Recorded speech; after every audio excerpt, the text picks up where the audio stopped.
Hey guys, welcome to my test world here. I'm going to show you a simplified version of the empty cart detector system I've been using.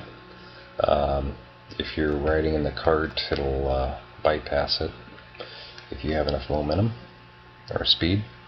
If you have an empty cart, it will slow down right in front of the pistons and it will get dropped down below.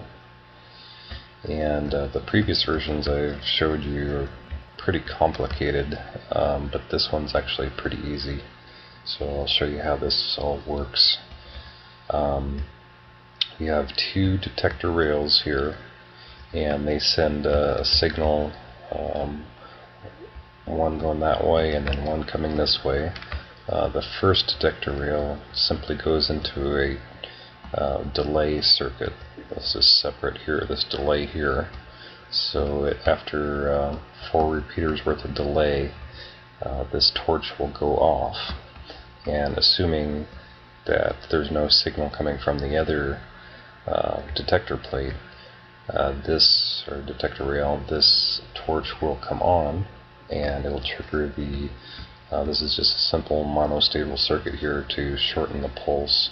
It's not strictly necessary, but it just makes the pistons move quicker. Anyway, once that torch comes on, it triggers the monostable circuit, sends a quick pulse through these pistons here, shoving the rail across and then retracting, leaving the cart over on these blocks here. The signal continues down underneath and comes over to the other side of these pistons, and they simply retract and then get pushed back, which drops the cart down onto this track, sending it back over to the launch area. If you have enough momentum, the cart will come by and trigger this detector rail, which goes into a long pulse lengthener. It has to be a fairly long pulse length to account for the delay over here, especially when you're coming back through, because it's a little bit more time because you've triggered this one before you triggered that one, so it needs a relatively long delay to keep it from tripping when you don't want it to trip. So long delay that goes into the AND gate with the first detector rail, and assuming that we haven't tripped this detector rail, it will trip the system. So let's show you how it works here.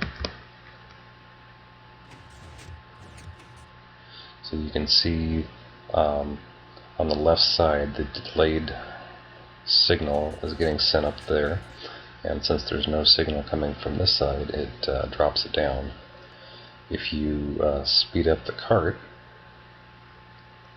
try that again, you can see that this pulse lengthener came on and it's holding this circuit on, not allowing any signal to go through to the pistons. Do it one more time here.